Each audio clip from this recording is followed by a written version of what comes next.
کرتا ہے, گریجویشن کرتا ہے, 5 سال تک میڈیکل سائنس حاصل کرتا ہے, اس کے بعد پھر اور مراحل سے گزرتا ہے, پھر پریکٹس کرتا ہے, تو کم از کم عمر کے 25 سال تو خرچ کرتا ہی نہیں کرتا وہ.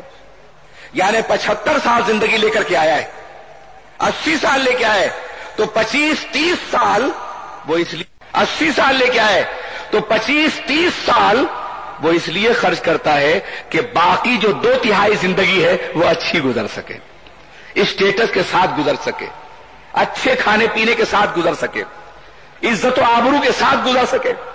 تو آپ اندازہ کرو کہ 2/3 زندگی کو بہتر گزارنے کے لیے 1/3 زندگی, 1/3 زندگی وہ تیاری پہ خرچ کرتا ہے. اور جنت کی وہ زندگی جو کروڑوں اربوں سال سے بھی زیادہ ہے, اسے بہتر گزارنے کے لیے ہم صرف نماز کا مطالبہ کرتے ہیں, صرف اللہ کی عبادت کا مطالبہ کرتے ہیں. کیا اتنی تیاری اس نظام کے لیے ضروری نہیں ہے جس میں بعد میں داخل ہونے والے ہو؟ کتنا کم مطالبہ ہو رہا ہے کتنی بڑی زندگی کے لیے, کتنا کم مطالبہ ہو رہا ہے کس قدر آفاقی حیات کے لیے جو بعد میں ملنے والی ہے, خلود فی الجنہ کے لیے. یہ ایک سچائی تھی جسے میں نے ٹائم کے حوالے سے بتایا. اسی لیے تو اللہ فرماتا ہے والعصر ان الانسان لفی خسر, قسم ہے زمانے کے انسان بہت بڑے گھاٹے میں. یعنی وہ اپنی زندگی کے چند لمحے خلود فی الجنت کے لیے بھی نہیں دینا چاہتا. کتنا بخیل ہے یہ انسان, کس قدر اپنے اللہ سے غافل ہے یہ انسان, کس قدر اپنی آخرت سے غافل ہے یہ انسان. اور یہ جو 70 سال کی زندگی تم کو ملی ہے, کیا یہ زندگی بھی نعمتوں کی زندگی ہے؟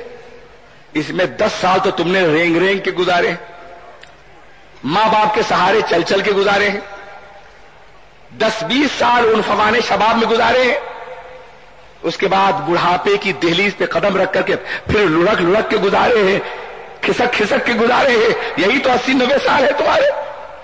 یہاں بچپنا بھی ہے اور جوانی بھی ہے, یہاں بڑھاپا بھی ہے اور کمزوری بھی ہے, یہاں بیماری بھی ہے اور مصیبت بھی ہے, یہاں فاقہ بھی ہے اور تکلیف بھی ہے, یہاں لذت بھی ہے اور بے آرامی بھی ہے.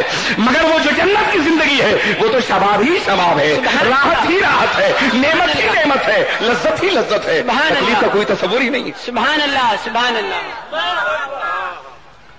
یہ زندگی جو ہم گزار رہے ہیں اس میں ہم غیب پر یقین رکھتے. بات یہاں سے چلی تھی, غیب پر یقین رکھتے ہیں کہ ہمیں مرنے کے بعد ایک زندگی ہمیں اور ملنے والی ہے, اور ہم اللہ پر یقین رکھتے ہیں کہ اللہ کے علاوہ کوئی معبود نہیں.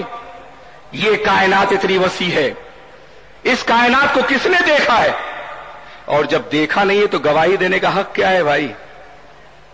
تم نے پوری کائنات تو دیکھی نہیں, اللہ کے وجود کو بھی نہیں دیکھا, دیکھ سکتے بھی نہیں ہو, اس لیے کہ اللہ کا وجود is not against the intellect, is beyond the human intellect.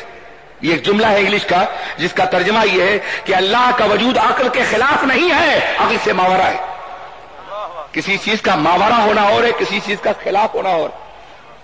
لوگ اسے عقل کے خلاف سمجھتے ہیں, ایسا نہیں ہے, یہ عقل سے ماورا ہے. اس لیے کہ انسانی عقل محدود ہے اور اللہ کی ذات لامحدود ہے. شے وجود لامحدود, عقل محدود میں کیسے آ سکتا ہے؟ اس لیے انسان کی عقل وہاں پہنچ نہیں سکتی. تو تم نے دیکھا بھی نہیں ہے, تم اپنی عقل سے سمجھ بھی نہیں سکتے ہو, اور تم نے اس کائنات کو بھی نہیں دیکھا ہے جس کا وہ خالق ہے, اور پھر بھی کہتے ہو اللہ کے علاوہ کوئی معبود نہیں, اللہ کے علاوہ کوئی معبود نہیں, اللہ کے علاوہ کوئی معبود نہیں. کس بنیاد پر یہ دعویٰ کرتے ہو؟ کس بنیاد پر یہ چیلنج کرتے ہو؟ یہ دعویٰ صحیح بھی ہے, الحمدللہ ہم اسی دعوے پہ زندہ رہنا چاہتے ہیں اور اسی دعوے پہ مرنا چاہتے ہیں. سبحان اللہ. مگر یہ تو جو تم گواہی دے رہے ہو, یہ گواہی کہاں سے دے رہے ہو؟ تو معراج کی رات گواہی دیتی ہے. ایک دیکھنے والے کا کہاں مان لیا ہے, اس طرح سے یوں تجھ کو خدا مان لیا ہے. ہم نے تو نہیں دیکھا ہے مگر ایک دیکھنے والے نے دیکھا ہے, جو خلاؤں سے بھی گزرا ہے, جو سیاروں سے بھی گزرا ہے, جو کعبہ قوس ہے کی منزل سے اپنے رب کو دیکھنے والا ہے. ہم نے تو اس دیکھنے والے کا کہاں مانا ہے. ہماری شہادت براہ راست نہیں ہے بلکہ شہادت الگ شہادت ہے. ہم ایک گواہ حقیقی کے گواہ ہیں. سبحان اللہ, سبحان اللہ. عزیزان ملت اسلامیہ, بہرکیف تم گواہ ہو کہ یہ کائنات اللہ کی پیدا کی ہوئی ہے, یہ پوری کائنات اللہ کی مخلوق ہے.